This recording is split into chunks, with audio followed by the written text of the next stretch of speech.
오늘 함께 볼 하나님의 말씀은 시편입니다. 시편 16편 1절부터 11절 말씀까지 우리 다 함께 봉독하도록 하겠습니다.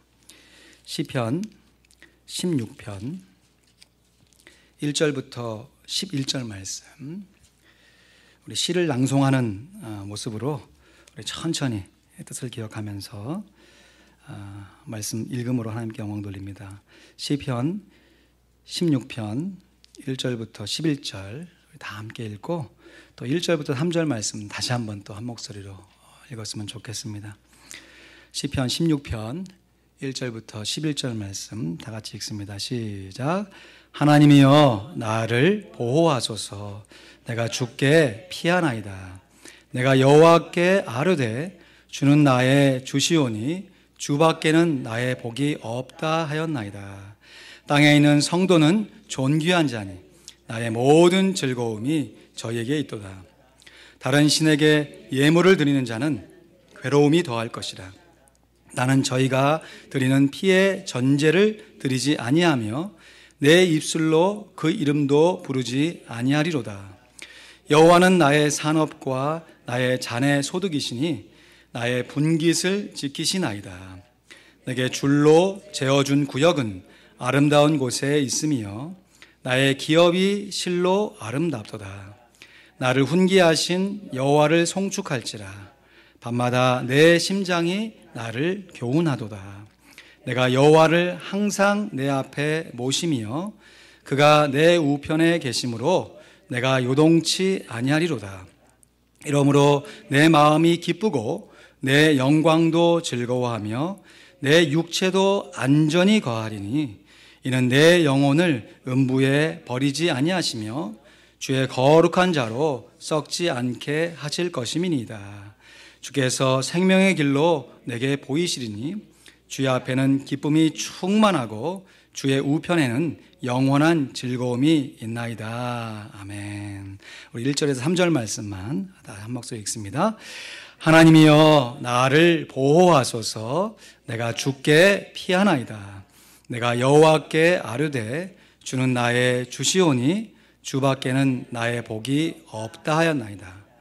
땅에 있는 성도는 존귀한 자니 나의 모든 즐거움이 저희에게 있도다. 아멘.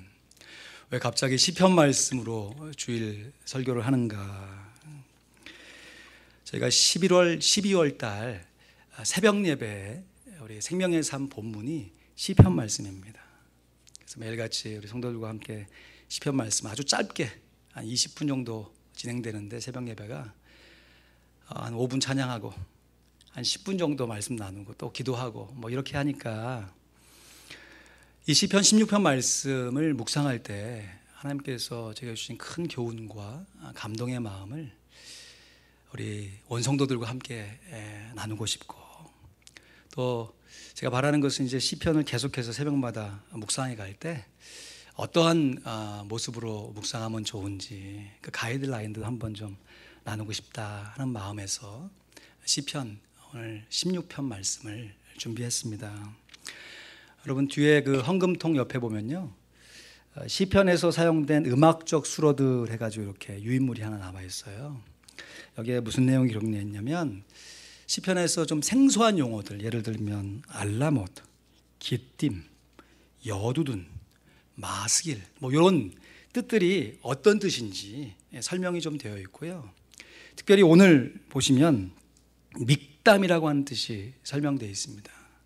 오늘 시편 16편 그 제목에 보면 다윗의 뭐라고 되어 있어요? 믹담이라고 되어 있어요. 믹담이 도대체 무슨 뜻인가? 정확히 잘 모릅니다. 믹담이 무슨 뜻인지. 학자들이 이 믹담이라고 하는 것을 히브리어 언어와 연결시켜 가지고 크게 두 가지로 해석을 하고 있어요. 첫 번째 해석이 히브리어 믹담이라는 단어가 속죄라고 하는 뜻인데, 다윗이 지금 이 시편을 통해서 자기의 죄를 회개하는 시편이구나 라고 추정하는 것이에요. 여기에 대한 근거가 되는 게 뭐냐면, 지금 이 믹담이라고 하는 시편이 16편 하나가 아니고 시편 56편부터 60편까지가 다 제목이 다윗의 믹담 이렇게 기록되어 있거든요. 근데 거기에 보면 다윗이 자기의 어려운 상황들을 하나님께 호소하면서 자기가 지었던 잘못들, 연약한 부분들을 하나님께서 좀 고쳐달라고 속죄의 기도를 올리는 기도들이 참 많이 있거든요. 특별히 사울 왕이, 여러분 스토리 잘 아시지 않습니까? 다윗을 죽이려고 막 집요하게 쫓아오는 그 상황 가운데 자기의 공고한 마음을 하나님께 아뢰면서 자기의 죄를 회개하는 그 속죄의 시편들이기 때문에 믹담 속죄의 시편이구나. 근데 한 가지 의문점은, 그렇다면 이 6개의 믹담 시를 한꺼번에 다 모아놓지 왜 5개는 한꺼번에 이렇게 따로 56편부터 60편까지 편집해 놓고 16편만 이렇게 둥그러니 떨어져서 이렇게 놓게 했냐는 것이죠. 그리고 오늘 본문의 내용을 보면 다윗이 자기의 죄를 회개하는 기도가 찾아보기가 좀 어렵거든요. 그래서 다른 성경학자들은 이 시는 히브리어 게뎀이라고 하는 철자가 비슷한가 봅니다. 이 게뎀에서 유래한 말로 이 뜻이 황금이라고 하는 뜻입니다. 황금. 그러니까 주옥 같은 노래, 시, 이렇게 우리가 얘기하지 않습니까? 시편 중에서도, 다윗이 지은 여러 시편 중에서도 황금과 같은 정말 귀하고 귀한 시편이기 때문에 이것을 다윗의 황금, 믹담, 게셈이라고 이름을 붙여놨다라고 해석하는 것이에요. 저도 이 두 번째 해석에 동의를 하고 있습니다. 왜냐하면 저도 이 말씀을 새벽 예배뿐만 아니라 오늘 주일 설교 준비하면서 여러 차례 읽고 묵상하고 또 묵상하면 묵상할수록 이거 정말 우리 인생살이의 핵심이 녹아져 있구나. 우리 신앙생활의 정수가 이 말씀에 녹아져 있구나 하는 동요가 일어나요. 여러분 잠언이 31장까지 되어 있잖아요.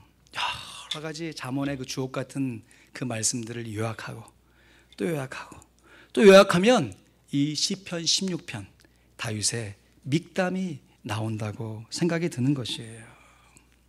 그래서 오늘부터 3주간요. 오늘은 1절부터 3절 말씀까지 서론 말씀으로 다윗의 믹담은 왜 믹담인가? 그 교훈을 살펴보고 실제적으로 우리가 이 교훈을 받고 어떻게 우리의 삶을 살아내며 우리의 신앙생활을 경영해 가는지 우리 3시간에 걸쳐서 시편 16절 말씀을 살펴보고자 하는 것입니다. 먼저 오늘 1절 말씀을 우리 같이 읽어볼까요? 우리 1절 말씀 큰 소리로 같이 읽습니다. 시작. 하나님이여 나를 보호하소서. 내가 주께 피하나이다. 아멘. 오늘 16편 말씀을 여러 차례 읽어봐도 지금 다윗이 어떠한 고난 가운데 있는지, 어떠한 위기 가운데 있는지 그 내용을 정확하게 알기가 어렵습니다. 56편부터 60절에는 사울의 추격에 의했을 때, 이방 민족이 침략해 왔을 때 자기 힘으로 도무지 해결할 수 없는 그 인생의 고난을 하나님께서 해결해 주시도록 기도의 내용이라는 제목이 붙어 있는데 16편에는 그런 제목도 없고요. 그 안에 내용도 지금 이게 인생의 어떤 고난인지 잘 모르겠어요. 근데 분명한 것은 다윗이 지금 고난 가운데 있는 것이에요. 힘든 가운데 있는 것입니다. 그럴 때 다윗이 정말 귀하고 훌륭한 것은 지금 기도의 문을 하나님이여 나를 보호하소서. 내가 주께 피하나이다. 저를 포함해서 대부분의 사람들이요 인생의 고난을 만나게 되면요 하나님께 피하는 것이 아니라 고난 자체를 피하려고 그래요. 여러분 좀 어떠십니까? 내가 감당할 수 있는 스트레스 정도야 내 힘과 노력으로 이렇게 좀 해 나간다고 하더라도 내가 감당할 수 없는 인생의 큰 고난과 위기를 맞닥뜨리게 되면 그 고난과 위기를 품고 헤쳐나가려고 하지 않고 그 고난을 일단 피하려고 해요. 그런데 다윗은 고난을 피하는 것이 아니라 하나님께 피하는 것이에요. 이것이 다윗의 첫 번째 믹담, 황금이 되는 것이죠. 사랑하는 성도 여러분, 인생의 위기, 인생의 고난 가운데 하나님께 피할 줄 아는 다윗과 같은 온전한 신앙생활을 살아가는 우리 모두가 되기를 주님의 이름으로 간절히 부탁드리며 축원드립니다. 하나님께 피해야 되는데요, 고난 자체를 피하려고 그래요. 고난 자체를. 마치 꿩이, 포수가 막 도망오면 이 미련한 꿩이요, 더 이상 몰릴 곳이 없으면 어떻게 한다고 그래요? 자기 머리를 그냥 콕 박아버린다는 거예요. 그러면 당장에는 눈에 보이지 않으니까, 포수가 안 보이는 것처럼 느껴지니까. 그런다고 해서 그 추격에서 벗어날 수 있는 것이 아니잖아요. 우리가 감당할 수 없는 고난과 인생의 역경 속에서 우리에게 피할 길을 주시고 우리에게 새 힘을 주시는 여호와 하나님께 피하는 신앙, 피하는 인생이 바로 다윗의 밀담, 다윗의 황금인 것이에요. 우리가 당하는 고난이 어떤 종류가 있을까? 여러 가지가 있겠죠. 근데 우리가 참 닮아가려고 하는 사도 바울이요, 로마서 8장 말씀에 보니까 고난의 종류를 이렇게 여러 가지 모습으로 나열하고 있습니다. 35절 말씀에 누가 우리를 그리스도의 사랑에서 끊으리요? 첫 번째 환난, 두 번째 공고, 세 번째 핍박, 네 번째 기근, 다섯 번째 적신, 여섯 번째 위험, 일곱 번째 칼. 고난의 종류가 7개라고 그러는 것이에요. 그러면 한번 곰곰이 따져보시죠. 내가 당하는 고난이 이 7가지 종류 중에서 어떤 종류인가?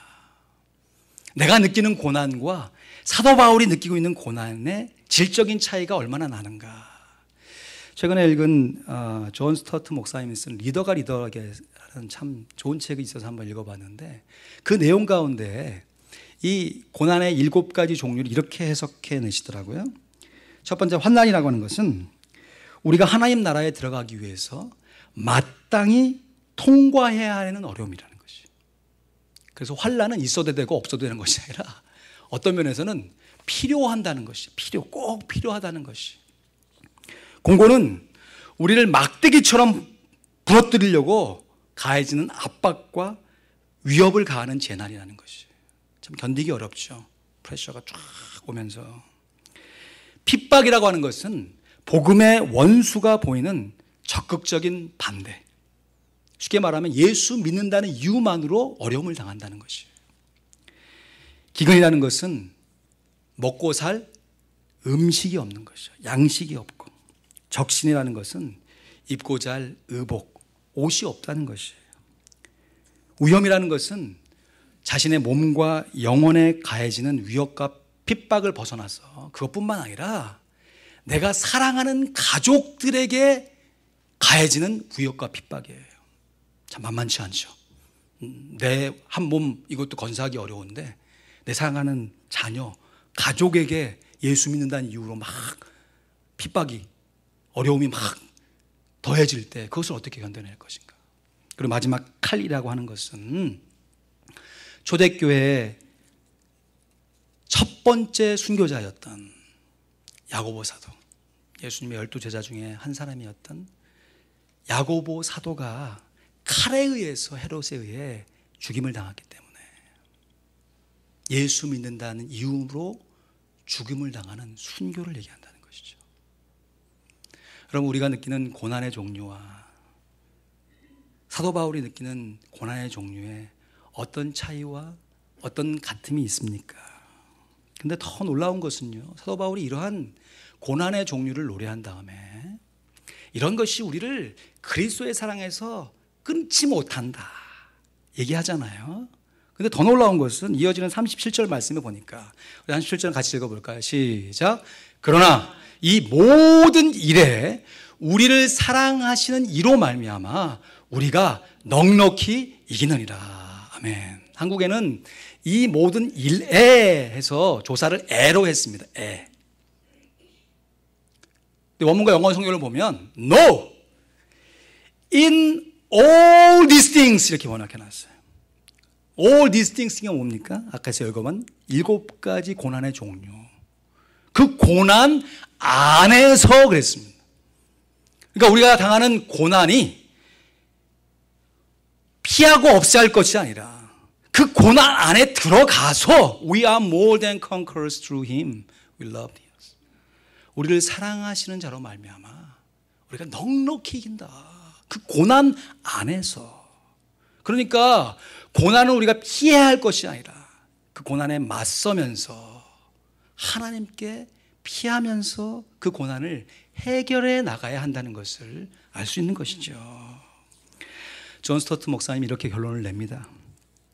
그러므로 우리는 고난을 피함으로써가 아니라 고난 가운데 넉넉히 이긴다. 아멘입니까? 문장으로 읽긴 쉬워도 진짜 고난 가운데 있는 사람이 이 고백을 하는 것은 정말 쉬운 일이 아니죠. 그러나 다윗이 고백하는 것이 여호와여 나를 도와주십시오. 내가 주님께 피하겠습니다. 이 어려움과 환난과 위기 속에서 제가 주님께 피하겠습니다. 그러므로 in crisis, 위기 가운데 있다고 하는 것은 in Christ, 예수 안에 있다고 하는 것이에요. 고난이 넘친 곳에 하나님의 은혜가 더욱더 넘치는 줄로 믿습니다.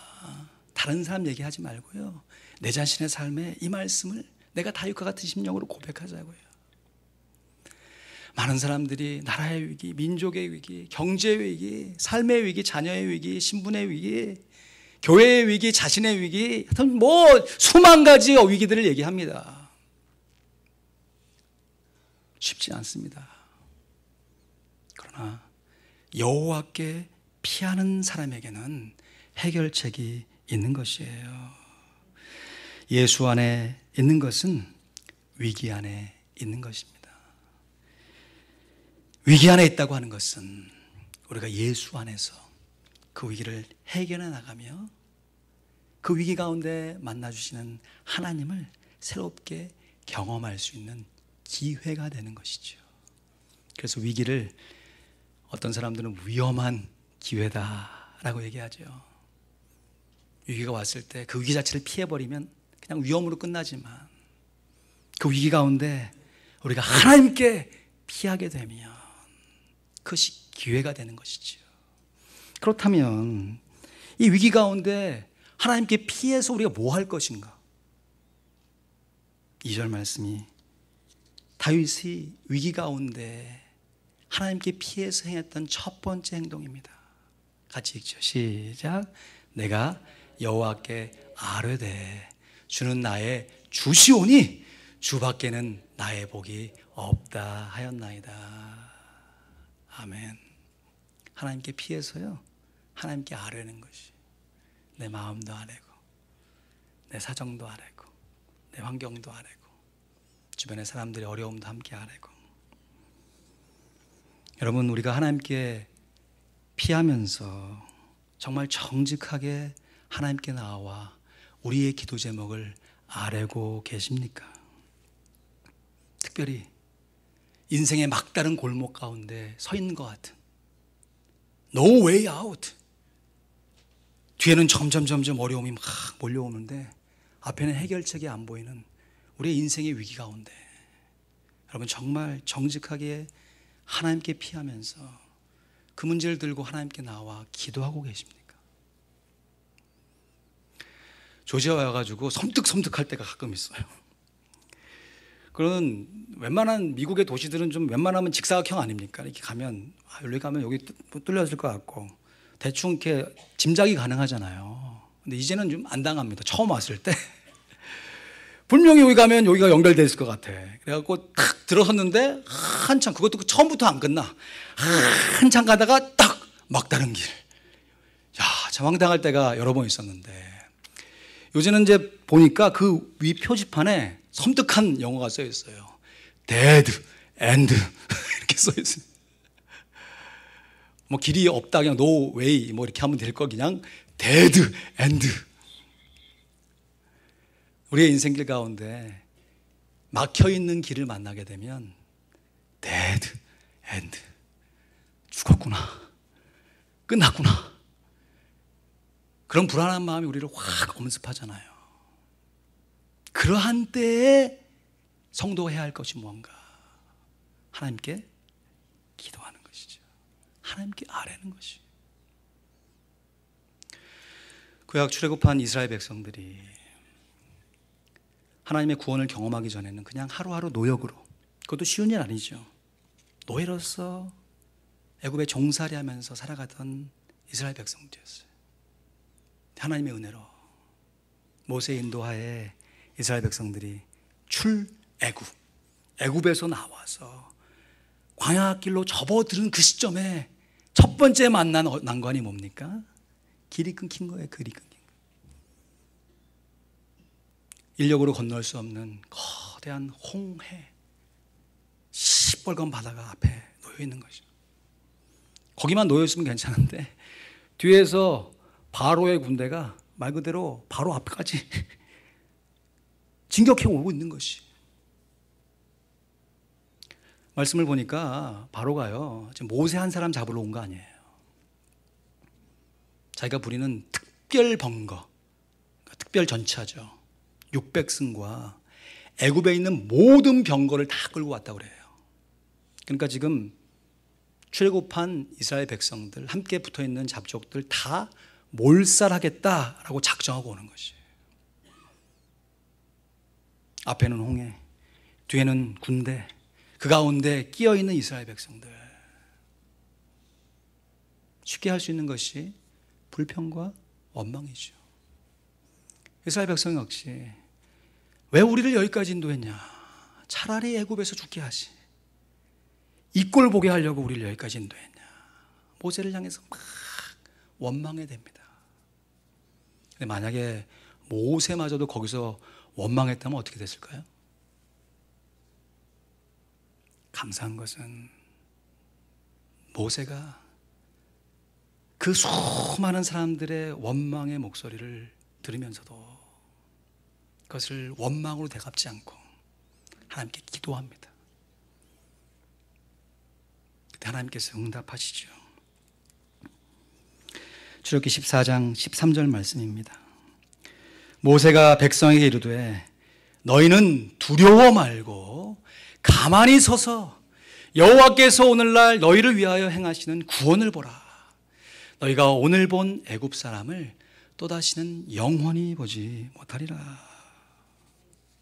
기도하는 모세가 담대한 마음으로 백성들을 안돈시키고 있는 모습입니다.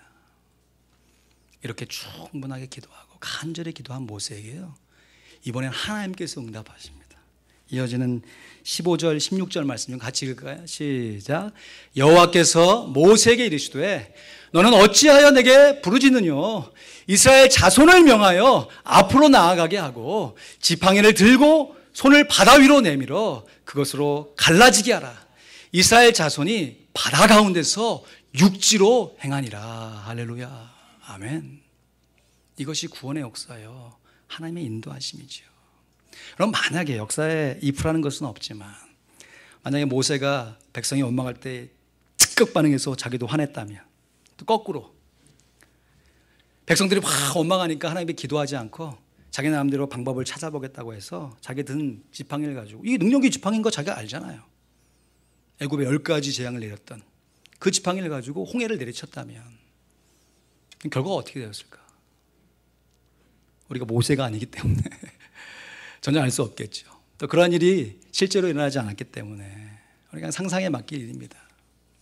그러나 저는 제 개인적으로 성경에 나와 있는 하나님의 사람들을 인도해 가셨던 하나님의 인도하심의 그 원리에 적용해 본다면, 만약에 모세가 백성들하고 함께 원망에 동참했다면 홍해가 갈라지지 않았을 겁니다.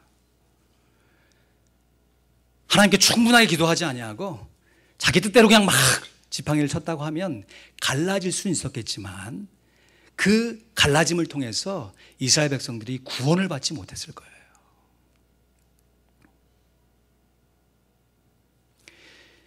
인생의 위 가운데 하나님께 정직하게 나와 기도하는 것이죠. 자기의 기도 제목을 하나님께 아뢰는 것입니다. 그러면 그것에 대한 응답으로 말미암아 하나님 말씀하시고 그 말씀에 순종해 나가는 삶을 살아가는 것, 이것이 곧 성도가 살아가야 될 신앙의 본분인 것이죠. miktam, 황금인 것입니다. 제 친한 친구 중에 충청도 목사님이 계세요. 이 친구가 뜬금없이 한다는 얘기가, 김 목사, 인생은 고요. 그래서 무슨 얘기인가 했더니 고난이라는 거예요. 인생은 고요. 한번 옆에 있는 친구가 또, 야, 인생이 무슨 고스톱이냐 자꾸 고고 그러니까 또 한 친구가, 맞다, 인생은 고스톱. 가라면 가고 서라면 서는 거. 우리 인생이 고입니다. 고해예요. 참 힘들어요. 어렵습니다.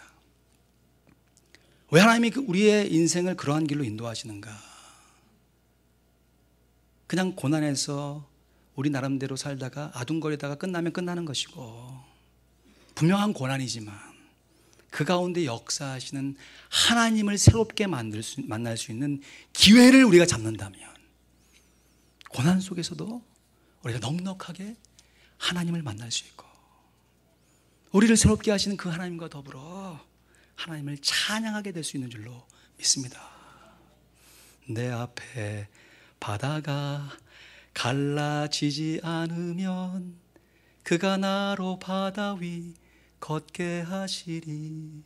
오늘 장로님 기도하셨는데 나는 믿네. 결국 믿음의 문제겠지요. 우리가 고난 가운데, 역경 가운데, 길이 막혀 있는 것 같은 상황 가운데 하나님을 의지하고 기도할 수 있다면, 하나님께서 우리의 기도를 통하여 하나님이 어떤 분이신지를 분명하게 나타나실 줄로 믿습니다. 여러분, 지금까지 살아오시면서 가장 힘드셨을 때가 언제? 여러분 생각하는, 느끼는 고난 중에서 가장 심각한 고난이 어떤 종류의 고난이라고 생각하십니까? 제가 주제넘게 제 고난을 얘기해서 이것이 저의 신앙의 자랑이 안 되었으면 좋겠습니다. 실제로 그렇게 느끼는 거니까. 제가 우리 교회에 부임해서 이제 한 2년 반 정도 이렇게 지나가네요. 가장 힘들었던 때가 있습니다. 정말 이걸 어떻게 해결해야 할 것인가? 이걸 내 힘으로 어떻게 이걸 진행할 것인가? 정말 힘들고 어려울 때가 있었어요. 그때가 언제냐? 작년 6월 26일. 잊지 말자 6.16. 그날에 미국 연방 대법원이 동성애법을 합법으로 판결한 날입니다. 당장 내가 살아가는 우리의 목회하고 그게 무슨 상관이 있겠어요? 직접적으로. 그러나 내가 미국 땅에 살아가면서 무엇을 위해 내가 목회하고 있는 것인가? 누구를 위해 사역하고 있는 것인가? 나는 그렇다고 해도 내 다음 세대는 어떻게 살아갈 것인가? 생각하면 생각할수록 막막하고 해결점이 안 보이는 거예요. 제가 참 존경하는 어떤 목사님은 그의 눈에서 눈물이 시냇물처럼 흐른다. 하나님께 나와 기도하며 하나님의 궁유를 간구하는 모습을 보았습니다. 그때 참 어려웠어요. 교회 안에 이렇게 메시지를 증거하고 선포해도 이렇게 큰 반향이 없는 것 같기도 하고, 내가 오래 기도하지 못해서 그런가, 이 현실의 상황이 직접 느껴지지 않아서 그런가, 그러고 있는데, 돈 모엔이라고 하는 찬양 복음성가 가수가 있습니다. 굉장히 유명한 찬양을 많이 지은, 참 좋아하는 가수인데, 이분이 SNS에 그날쯤 돼가지고 한 2, 3일 지났나? 여러분 많이 힘드시죠? 이렇게 얘기하면서 평소에 자기가 즐겨 부렀던 찬양을 이분이 함께하면 이렇게 오케스트라 이렇게 큰 대형 룸에서 정말 어마어마한 규모로 이렇게 찬양 집회를 여시는 분인데, 그냥 자기가 평소에 치는 기타 하나 들고 나와가지고 하나님 찬양하는 것이, 나의 가는 길 주님 인도하시네. 그는 보이지 않아도 날 위해 일하시네. Gotta make a way where there seem to be no way. He works in us we cannot see. He will make a way. He will make a way. 당장에 보이는 상황은 막힌 것 같고 실제로 또 막혀 있고요. 그러나 그 상황 가운데 피하고 도망가면 아무 일도 일어나지 않지만 그 상황 가운데 하나님께 피하면 하나님께 주시는 능력으로 말미암아 새 힘을 얻고 당장 뭘 어쩌자는 것이 아니라 우리의 삶의 오리엔테이션이 하나님의 임재를 강구하는, 그래서 어떠한 환경 속에서도 하나님과 동행해 갈 수 있는 신앙의 새 힘을 얻게 되는 것이죠. 이것이 다윗의 두 번째 믹담입니다. 인생의 고난 가운데 하나님께 피하는 다윗의 첫 번째 믹담. 하나님께 피해서 정직하게 기도해내는 우리의 기도의 제목. 이것이 다윗의 두 번째 믹담이지요. 그래서 저는 감히 우리가 순종하는 우리의 순종함은 항상 충분하고 간절하게 기도한 후에 이루어져야 한다고 믿습니다. 다시 한번 같이 읽어볼까요? 기도의 문제 시작. 기도의 문제. 순종은 항상 충분하고 간절하게 기도한 후에 이루어져야 한다. 하나님으로 피하는 길, 하나님과 더불어 기도하는 인생, 이것이 다윗이 노래하고 있는 우리 인생의 황금이 되는 것이죠. 근데 여기서 끝나는 것이 아니고요. 다윗이 어려움을 만났어요. 그리고 하나님께 피합니다. 그리고 하나님께 정직하게 기도해요. 근데 갑자기 하나님밖에, 주님밖에 없습니다라고 막 고백한 다음에 뭐라고 얘기하냐면 3절 말씀 보시죠. 다윗의 세 번째 믹담 같이 읽습니다. 시작. 땅에 있는 성도는 존귀한 자니 나의 모든 즐거움이 저희에게 있도다. 아멘. 여러분, 대개요 사람이 고난 가운데 빠지게 되면 잠수를 탑니다. SNS 끊고 누가 전화해도 전화 안 받고 내가 이렇게 힘든 것을 누가 알아주랴. 모르죠. 그 마음을 어떻게 압니까? 근데 거꾸로 내가 당하는 고난은 그분은 알 거예요. 똑같죠. 하나님만 아시죠. 그래서 하나님께 피해서 하나님과 그 문제를 해결해야죠. 그런데 다윗의 훌륭한 점은 그렇게 하나님께 나와서 자기의 기도 제목을 아뢰음과 동시에 거기서 얻어지는 안정감과 즐거움을 함께 신앙생활하고 있는 성도를 바라본다는 것이에요. 땅에 있는 성도는 존귀한 자니 나의 모든 즐거움이 하나님께도 있지만 저희에게도 있도다. 영적인 생활과 육신적인 생활의 균형을 이뤄가는 참으로 풍성한 삶을 누려가려고 하는 다윗의 소망이 녹아져 있는 것이죠. 여러분, 세 번째 믹담을 우리 마음 가운데 품으시면서 여러분의 삶의 오리엔테이션은 하나님을 향해 있습니까? 사람을 향해 있습니까? 먼저 하나님께 있어야 돼요. 그러나 함께 신앙생활하고 있는 우리 성도들을 간과해서는 안 됩니다. 나와 하나님과의 관계 중요하죠. 근데 그 중요한 관계가 어떻게 나타나야 돼요? 성도들의 관계 안에서, 사람과의 관계 안에서 이루어져야 다윗의 믹담, 우리 인생의 신앙의 원리가 온전하게 퍼즐이 맞듯이 아름답게 맞아져서 하나님께 영광을 돌릴 수 있는 것이죠. 말씀을 맺습니다. 잠언 25장 11절 말씀에 보니까요, 경우에 합당한 말이라고 하는 것은 다른 사람을 권면하는 것이죠. 아로 새긴 은장반의 금사관이라.